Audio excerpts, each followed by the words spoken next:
This Steve Jones Show podcast is now loading. The Steve Jones Show podcast is presented by Sunbury Motor Company, Purdy Insurance, and Brewers Outlet.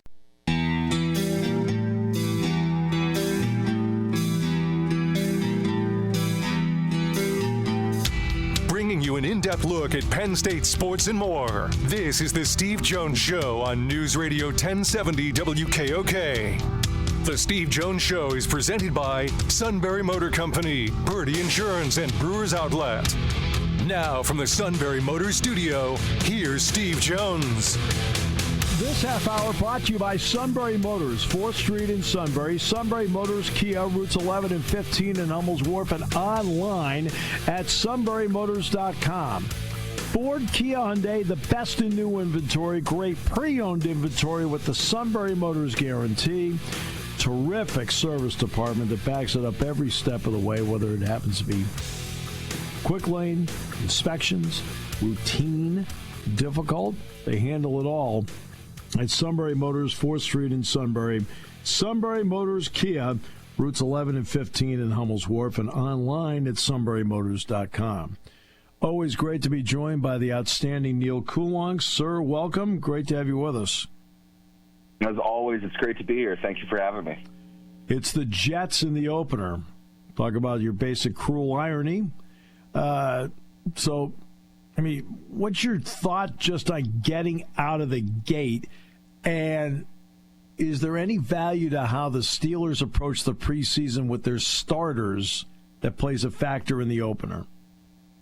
I think if we look at week one of the NFL season, you see a pretty large amount of change from week one to week two. And usually it's teams in week one seem to kind of figure out who they are. In some cases, a little too late. Maybe it's a good spot for them to be. I mean, the one that I look at is kind of the paradigm example is the Steelers were coming off a great preseason. They played all their guys. Everyone got in. Everyone felt good about it. And they got boat raced by the 49ers. I mean, the 49ers could have picked their score in that game. That's one of the most one-sided football games I've ever seen. Now, we can obviously point out San Francisco was in the Super Bowl that year, and Pittsburgh was, clearly not. So there's something to be said just overall about the talent of one team versus another. But the preparation comes into mind because you'll also see good teams come out very slow. They're not playing particularly well. They don't seem to be all that sharp. There's a lot to be said, I think, about the combination of a little less training camp time, certainly the physical parts of training camp, one fewer preseason game, whether that matters or not, I think is debatable. All of it kind of leading to a shorthanded product going into week one. It almost seems like teams are okay, and obviously they're not going to tell you this, but it seems like they're okay with week one really kind of being the final preparation for everything else.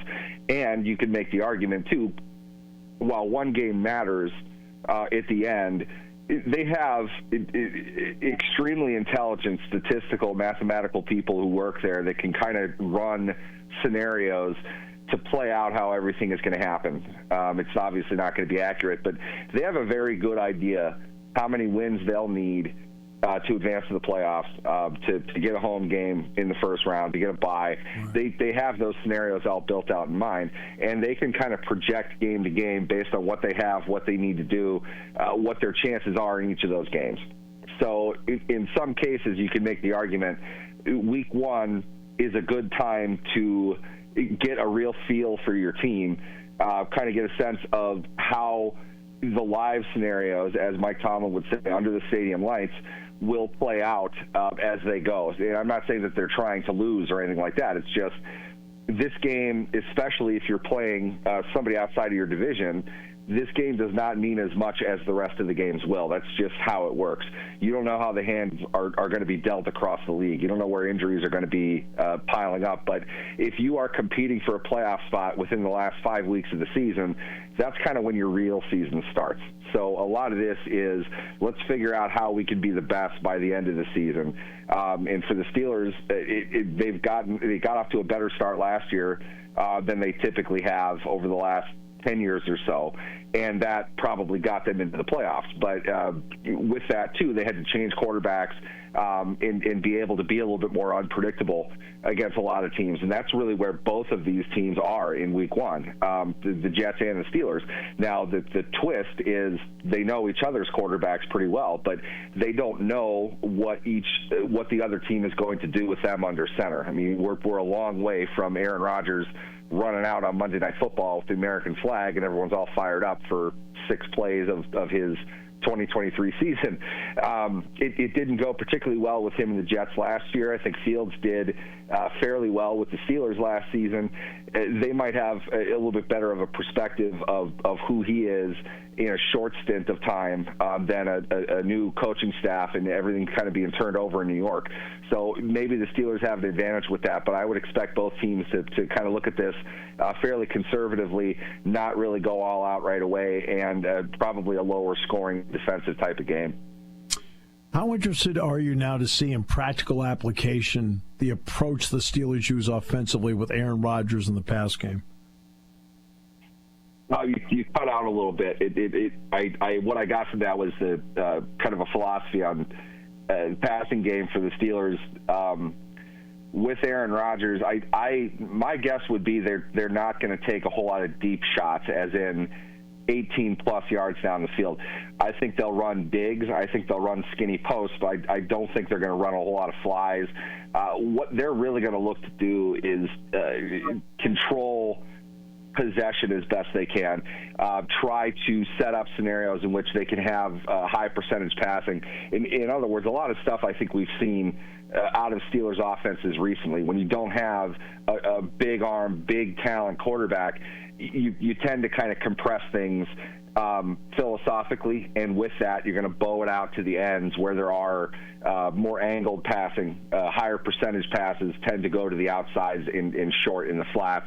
I would expect they're going to do those kinds of things. I really think Pittsburgh wants to run the ball and control possession that way. I think the passing game will be probably, if they're doing middle stuff, it's going to be shorter curls, things like that. Utilize the tight ends as much as they can. Maybe run some seams. Try to get their tight ends involved. Probably use a lot of 12 personnel, but mainly they're going to want to play physical ball control football. I don't think that means DK Metcalf is going to get anything less than 10 targets, but I don't think he's going to be challenging. On the deep third of the field, they're not going to try to drag safeties deep with them and kill people right away. They're going to want to be efficient. They're going to want to be protective of the ball and try to maximize their opportunities through the amount of plays that they can run. Interesting on running the ball, because neither one of the tight ends are considered to be elite blockers at that spot. What kind of concern is that? I think we'll find out. It's a very interesting question. The thing is, to me, philosophically, 12 personnel, it's meant to show run. You're stretching out the line. You're covering 3 gaps with 2 blockers, the opportunity to double team in any one of those spots.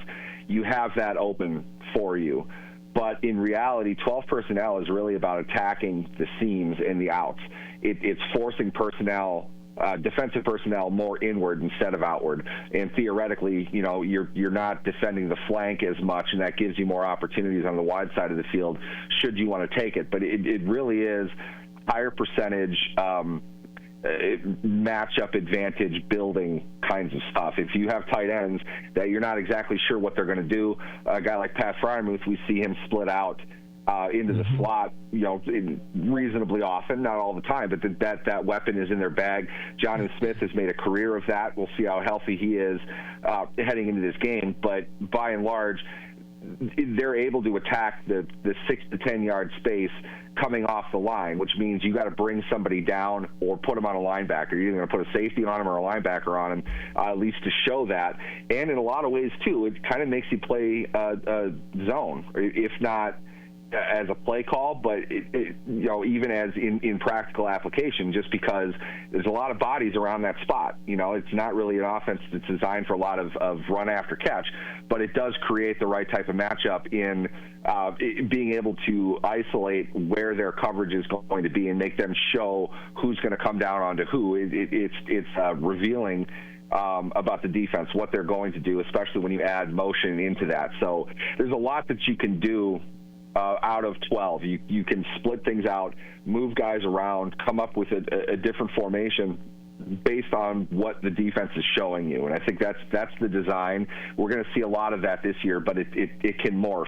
They have the right type of personnel to be able to utilize the space on the field and try to take advantage of what the defense is trying to put them out there. But a lot of that really is predicated on at least the threat of you running the ball successfully. So they're going to need to be able to do that. If they can't block, they're going to figure it out. But I would say, too, that you don't have to be an all-pro if you have somebody else taking the inside with tight end, kind of getting the outside and climbing to the next level and getting in somebody's way. So inside zone, outside zone, we'll see a lot of that in their running game, trying to set up passing situations out of that 12 personnel.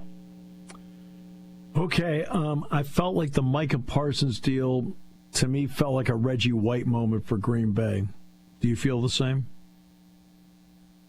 I think that's a fair way to put it.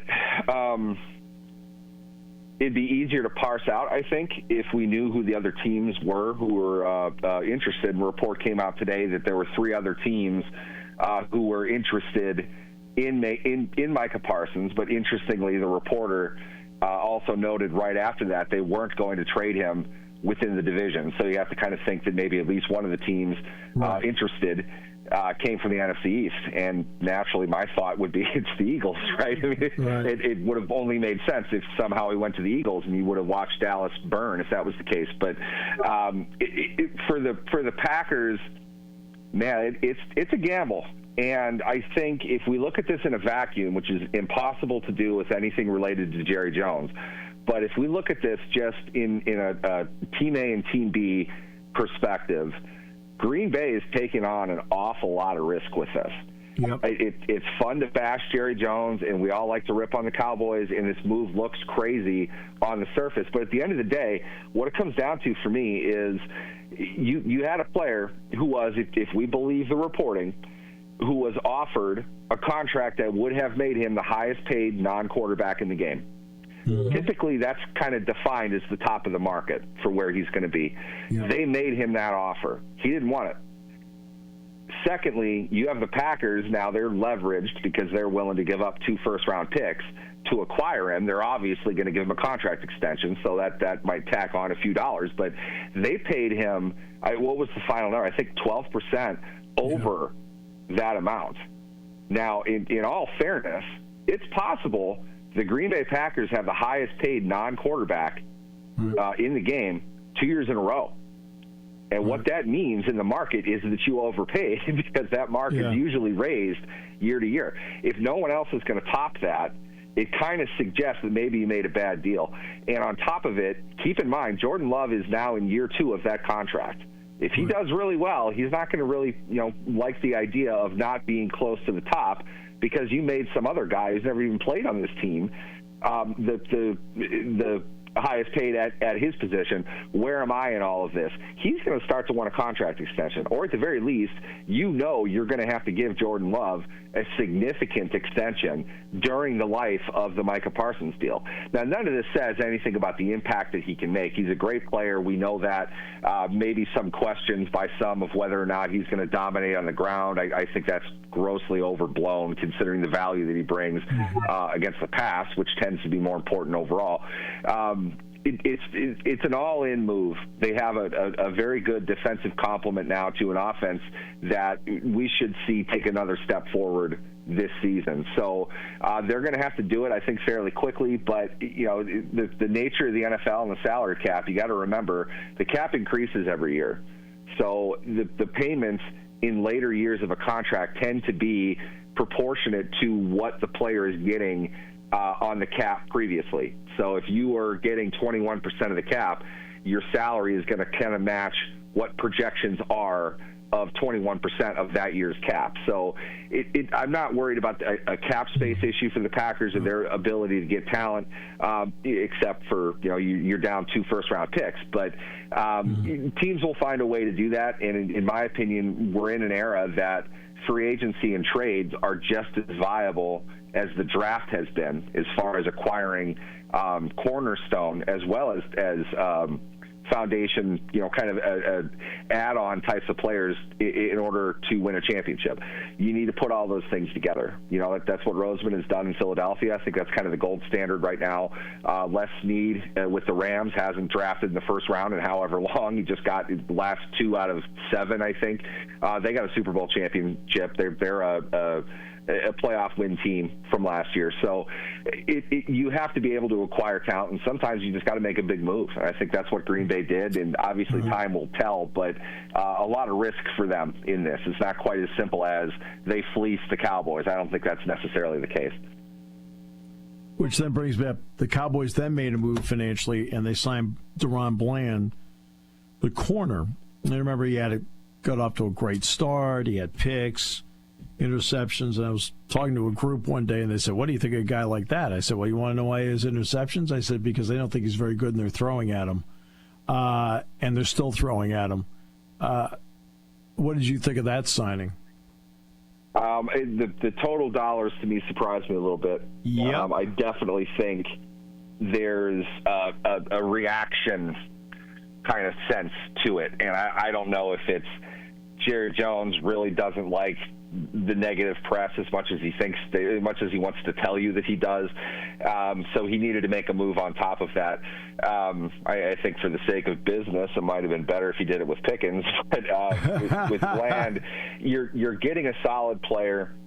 You're paying him, not top of market, but up there. I don't think it's necessarily a bad cornerback contract. It just seems like that because there really aren't very many cornerbacks getting that much money, because there aren't many of them that are doing everything that Bland is doing in that defense. So in a way, it's you have to pay because he's the guy who's there. He's the guy who's producing stuff. But whatever the amount is, it's easier to go with the devil you know versus the devil you don't. It takes a lot to develop a cornerback. There are not many of them that reach that level. There half as many cornerbacks in the NFL get paid proportionately in the market to receivers. So you look at it that way, it's harder to find them. They tend to be guys that you have to develop from the middle rounds, kind of like Bland. And when they get to that point, you pay them or you lose them. And it's not going to take much in free agency for guys to get signed. There are cornerbacks that make big dollar deals in free agency all the time. Most of it is because teams know that cornerback seems to be, in my opinion, the most important depth position on the team, and you need a lot of them. So regardless of who you're paying and who's at the top, you still have to add cornerbacks every year. So in some cases, teams will just say, you know what, we got guys developing, we've drafted other guys, we don't have to pay this guy because we need 5 of them, not 1. And I think Dallas is just kind of saying, we want to have our foundation guy here in place, and we're going to add to that as we go, like we always do. But we want to get one guy that we know, that we're comfortable with. He knows what he's doing within this defense, and all is comfortable on that end. You pay a premium with that, of course, knowing that that's the position Bland is in, and knowing the fact that you had all this money earmarked for Parsons is no longer there.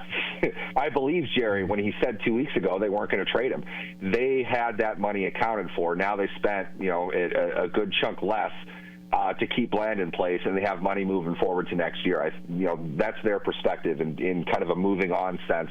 Maybe Bland got another $10 million on that deal that he might not have otherwise gotten in the market, but it's an investment of convenience for Dallas in a lot of ways. Sir, always a pleasure. Appreciate it. Absolutely. Thanks for having me, guys. The great Neal Coolong, and this half hour brought to you by our good friends at Sunbury Motors, 4th Street in Sunbury. Sunbury Motors Kia, routes 11 and 15 in Hummel's Wharf, and online at sunburymotors.com. Ford, Kia, Hyundai, the best in new inventory, great pre-owned inventory with the Sunbury Motors guarantee, and a terrific service department that backs it up every step of the way. Whether it's Quick lane inspections, routine, difficult, all at Sunbury Motors, 4th Street in Sunbury. Sunbury Motors, Kia, routes 11 and 15 in Hummel's Wharf, and online at sunburymotors.com. On News Radio 1070 WKOK.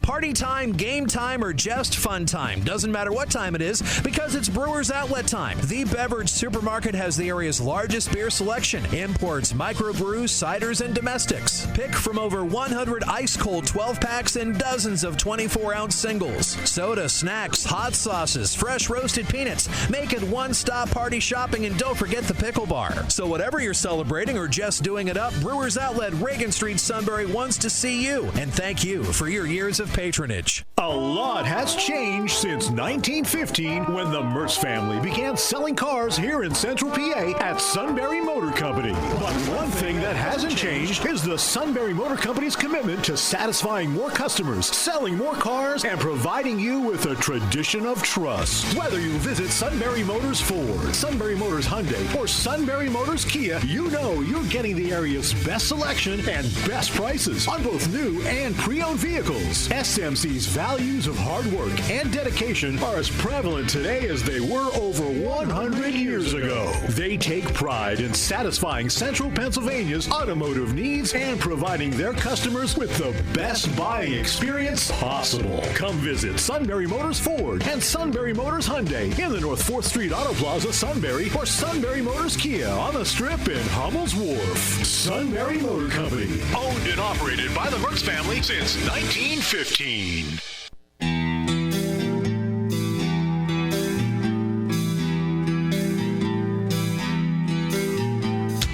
Bringing you an in-depth look at Penn State sports and more. This is the Steve Jones Show on News Radio 1070 WKOK. The Steve Jones Show is presented by Brewers Outlet, Sunbury Motor Company, and Purdy Insurance.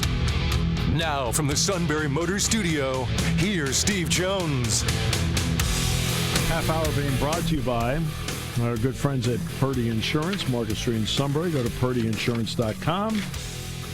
Auto, home, life, business, boat, motorcycle, RV, Medicare products. Steve Engel did an incredible job for me.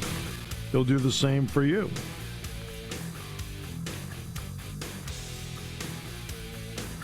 Customer service means everything to them. All at Purdy Insurance, Market Street in Sunbury. Go to purdyinsurance.com. Todd, good day to you.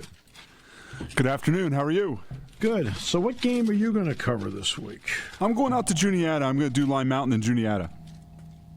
Sounds like Lime Mountain's off to a great start. Yeah, and with the way we're staffing games now, it's more of where we can get people, and we usually have somebody for Lime Mountain. So it's a chance for me. It's one of the few chances I'll get, at least in a regular season, to see Lime Mountain. Now, for you, do you get to pick where you go? Do you freelance where you go, or it's an assignment thing and go from there? I usually get to pick where I go. Because people will ask me when there's a football-basketball conflict, right? They'll go, well, obviously you're doing football. Well, I don't pick. I'm an employee. Okay? It's picked for me. Okay? I always love that. Like, excuse me. No. Somebody else made the choice. I just go where they tell me. All right? That's fine. Don't even think twice about it. But yeah. So, boy, we're one day away from the start of the NFL season. Hard to believe, huh? Eagles and Cowboys tomorrow night. Micah Parsons gets to watch it on TV. I mean, it's rare that it happens, but I feel like I've been so busy, it's kind of snuck up on me. Really? Yeah. I mean, I do have plans to go watch the game somewhere tomorrow with friends, but I didn't realize it was that Thursday until, Monday evening. I might be able to see the second half because I have the MLB Draft League Championship game tomorrow night. So tomorrow, after the show, I'll go to practice. It's a walkthrough. I'll then go to the field and do the talk show. Now, I don't know who the first guest is, but James is the second guest. Then I'll do the pregame show with him, and then I'll go to the ballpark and do the last 6 innings. And then I'll go home and put my feet up and watch the Eagles. At that point, they should be comfortably in front. I saw your game ended a little early last night. So it gets to the bottom of the ninth inning. The Spikes are winning 4-0.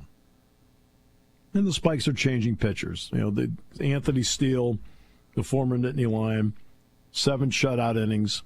Zane Probst out of Mill Hall, who pitched at Seton Hall in Alabama in his collegiate career. Scoreless 8th inning. It's 4-0, and they're going to bring in Jason Shockley. So I'm like, okay, who's the pitcher? Oh, okay, it's Shockley. So I look down. First thing I want to do in my book is I want to write in what Probst did.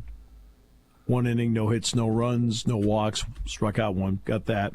Then I take my card. I have a prep card that I make before every game. And I take it, and I had it on the hitters, so I flipped it over the pitchers. I'm looking at Shockley. I go, okay, this will be his 26th appearance. And all of a sudden I look, and all these players for Williamsport are streaming out of the dugout, running toward the Spikes dugout. Like, I looked up and went, okay, right? And now they're squared off, face to face. Now, in the crowd, I can't see if anybody's done anything. Okay? I think there are pictures showing that there were a few things that were done. Maybe a swing here or there.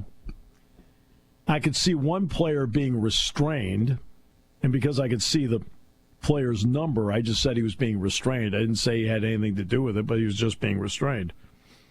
And this goes on for a few minutes, and then finally they're trying to get Williamsport to walk away because they're down by the Spikes dugout. So, trying to get them to walk away. Some of them start to walk away, and then they turn around and go back. I don't mean run back, but turn around and walk back. It's not done. The police show up. Like, that's great. So this is just... And I'm trying to describe all of this. And finally they said, that's it, the game's over. It's fine for me because I got to drive back to State College. I thought, hey, good. But, yeah. Now, what comes out of it, I don't know. I mean, are there suspensions? It doesn't really matter much for tonight, but State College playing a championship game Thursday. Can the draft league act that fast? Well, there's only one person. That's what I mean. It's Sean Campbell. Now, if there was any swinging at one another, I believe that does bring with it an automatic 3-game suspension. Was it chippy beforehand? Not to my knowledge. Yeah, that's just... I mean, there was nobody was hit by a pitch last night. I think the way it was related to me is the third base coach and the hitting coach for Williamsport and the hitting coach for State College got into it about something. What it is, I don't know. They're both 2 really good guys. So I'm not, and I'm up in the box. I can't tell you in a million years what they're talking about. I'm sure right now it was something dumb, but in the moment it didn't seem dumb to them at the time. Right. Now, that's the way it was related to me later, but I don't know. I had some people explain it to me afterward. And then I went out in the parking lot to get to my car, and I walked past one of the police cars. And I said, well, hey, you guys probably didn't think you'd be going here tonight. They said, nope. Okay. I was going to say, that's probably not something you see much at that level, right? I've never seen it before. I was going to say. No, I've never seen it before at this level. No way. Like, okay. I mean, my job is just to describe it. So I did. That's my job. I just describe what's going on. What do I see? Right? And I have plenty to talk about. was kind of hoping they'd break it up sooner. That way we could leave sooner. Well, you got up and, we ain't finishing this. We're done, out of here. Yep. Oh, did I ever tell you that story? So it's the first year the Spikes are in the New York Penn League. All right? And they're playing a game up at Williamsport. And this is back when Williamsport had 2 tarps. Yeah, I mean, now they just have a single tarp like everybody else. But they had 2 tarps. And I'm looking to my left, and out of the box, that would be more to the Route 15 I-99 corridor direction, third base side. And there is this ominous big black cloud forming. I'm like, ooh, that doesn't look good. And all of a sudden the wind starts to kick up. And, so, now, of course, even in 2006, you could look at your phone or you could look at your laptop at that time. I didn't have an iPad at the time. And just check the radar and go, whoa, right? So I looked at it and went, oh, boy. Well, now the wind really kicks up, and they try to be preemptive, stop the game. They throw the first tarp in the field on the first base side, and then they're in the process of putting down the second tarp on the left side of the infield, and it's starting to pour, and the wind kicks up so much, and it's now starting to pour. I mean, it is coming down sideways. And the wind was so much, it picked up the first tarp on the first base side and literally threw the tarp over the wall. And now it's just pouring to beat the band. So I went to the official score and I said, we're done, right? And he looks at me and says, league rules state you have to wait 45 minutes before calling the game. I said, Kenny, for goodness sakes, your tarp is in Loyalsock. I'm getting out of here. I said, we're not playing tonight. I was going to say, was it Kenny? I said, I literally said, Kenny, your tarp is in Loyalsock. I said, we're done. So if I made a mistake, I'll apologize tomorrow. You couldn't leave. Joe wasn't there yet, so you couldn't leave Joe, right? No, I mean, I was there alone. So I was like, okay, we are, as Dick Girardi would say, gone. And I made the right call. We were good. No issue there. But yeah, so it went 8.5 innings. The Spikes were winning 4-0 anyway. Now, it doesn't mean Williamsport couldn't generate something in the bottom of the ninth. Of course they could have. But, yeah, it ended after 8.5. They usually don't like to keep playing after they call the cops. That's normally one of the, like, there's certain things in life that are for certain. Like, you sort of end what happens, like, when the cops are called. Wedding receptions, baseball games, whatever.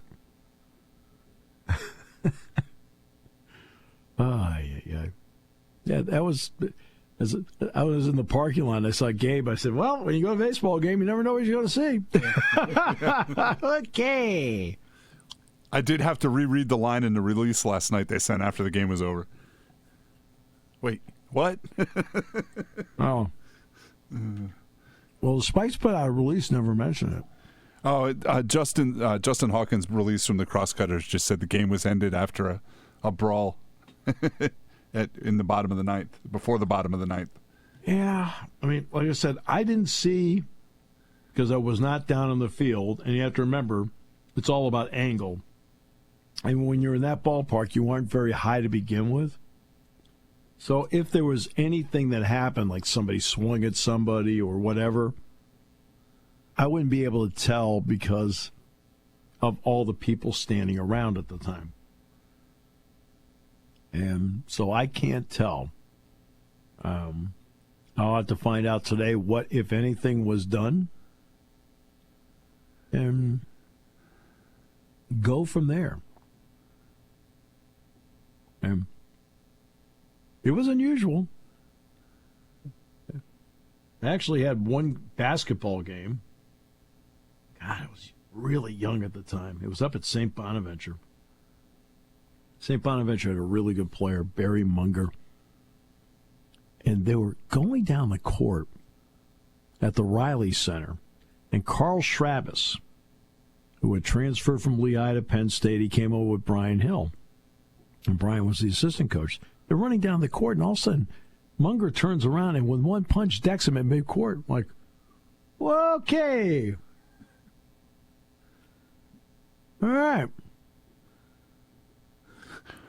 Was it a foul? It was the easiest call they made all night.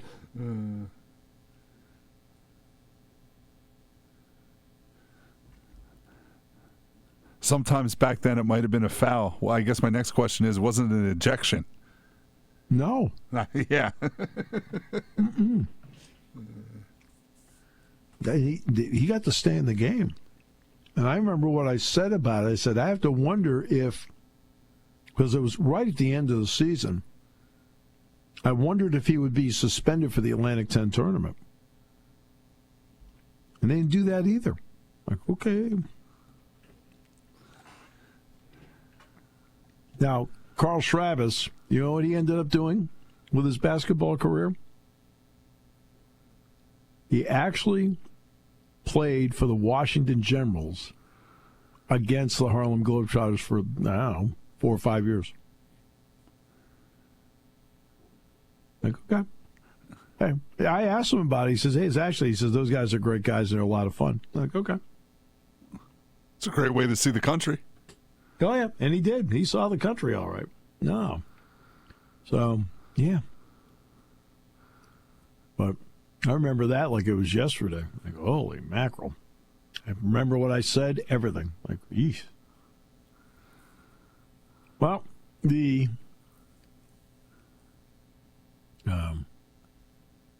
Eagles will play tomorrow night against the Cowboys, game 1. Like I said, I won't be able to see it until probably the second half. At that point, the Eagles should have it in hand. I mean, look, the only part that gives to me Dallas a fighting chance in this game is Dak Prescott. I know Eagles fans, they don't like Dak Prescott. Okay? They don't think he's very good and so forth. But he has the ability to keep you in the game. Because he's not that bad a quarterback. I mean, let's understand, he's not that bad a quarterback. Pickens, I could care less. I didn't like him on the Steelers. But CeeDee Lamb, I think, is pretty good. But they don't have... Dallas doesn't... I don't know. I don't see what Dallas has. I don't at all. I don't know if you do. I don't. I guess my only thought, like, on them is every time they have a pile of expectations, they always seem to fall flat. And when we think they're going to be bad, they're always better than they think we're going to be. But I mean, I don't see where now where's the pass rush come from? Right. I don't think they're as good defensively as they were last week at this time. Nope.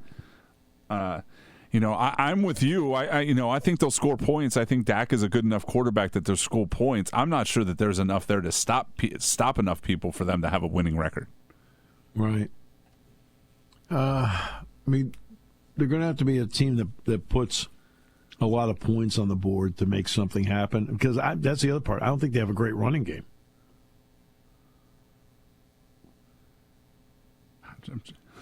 I'm trying to think who their running back is now. That's exactly why they don't have a great running game. Nobody knows who the heck Michael the guy Gallup. is. You definitely don't have a great running game. Yeah, Wow.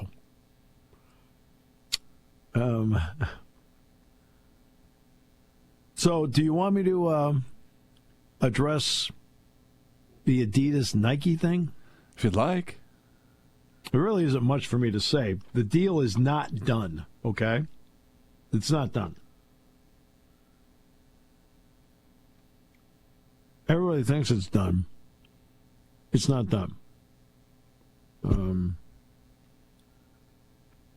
And we'll just see how it plays out. I do think it's interesting that it sounds like it's along the lines of what Tennessee did. Yeah. Which, look, the bottom line is, I don't care what apparel is worn. I know that this is a 41-year relationship with Nike, so I've got that. I understand that. All right?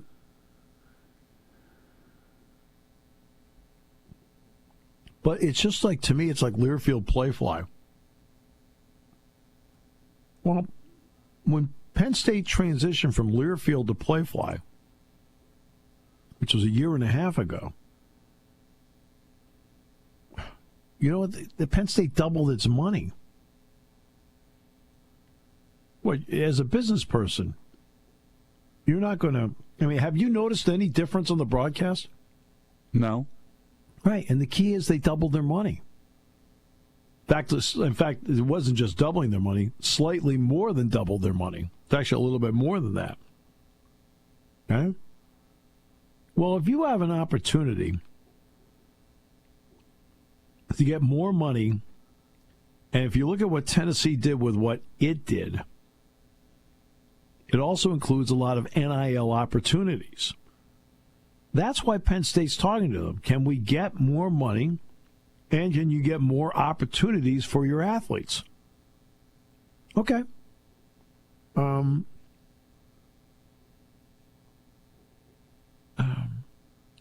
And that's why they're talking with them. Yeah, they're talking to them, but they haven't signed anything yet. And they haven't agreed to anything yet. And we'll see what Nike says and comes back with. And then after that, they'll make a decision. Then it has to go to the Board of Trustees. But I think maybe the most interesting part to me is that Adidas is the one that figured this part out before Nike did. You know, the part about getting them into the NIL. And this is obviously NIL that's going to pass the clearinghouse, because it's probably, I'm assuming it's going to be promoting Adidas, right? You know, or, you know, for Tennessee and Penn State. So I just find it hard to believe that Nike isn't at the forefront of this, and it kind of shows where Nike's at this point. Right. I mean, they don't even have one with Oregon like that. No, but Nike throws a lot of money into Oregon. Well, yeah. Not a little bit. They throw a lot into Oregon. That's fine. That's Phil Knight's school. I got it. But, I mean, this is what it kind of was like. It's all about money. It's all about money. What, are you supposed to take less? I mean, when you have, let's say, 27 to 29 million more that you need to come up with, you're like, well, wait a minute, Steve, that's 20.5. Remember, all the additional scholarships cost money, too. There are more scholarship athletes on campus now under the new rules. And that ends up being another $7, $8, $9 million. And that's what I think is lost in all this. It's not 20.5 million you need to come up with. You need to come up with 27 to 29 million to cover the scholarships as well.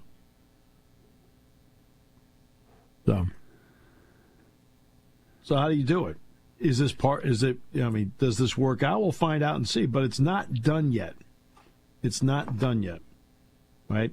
For whatever reason it got out there. But that doesn't mean it's finished. And it could very well be that's how it turns out. But the process is not done yet. Okay? That's where it is. Yeah. All right, we'll take a break. It's Jody Max next, right? Correct. Yes, sir. We'll talk with the great man in a moment here on News Radio 1070 WKOK, brought to you by our good friends at Purdy Insurance. Hi, this is Season. For over 100 years, the Purdy Insurance Agency has been protecting families and businesses of the greater Susquehanna Valley and beyond. With the experience of our trained and knowledgeable staff, you can rest assured that your needs will be evaluated and met by some of the industry's best representatives. No matter what your insurance needs are, call Purdy Insurance today at 570-286-5855. Visit our website at purdyinsurance.com or check us out on Facebook to see what we can do for you.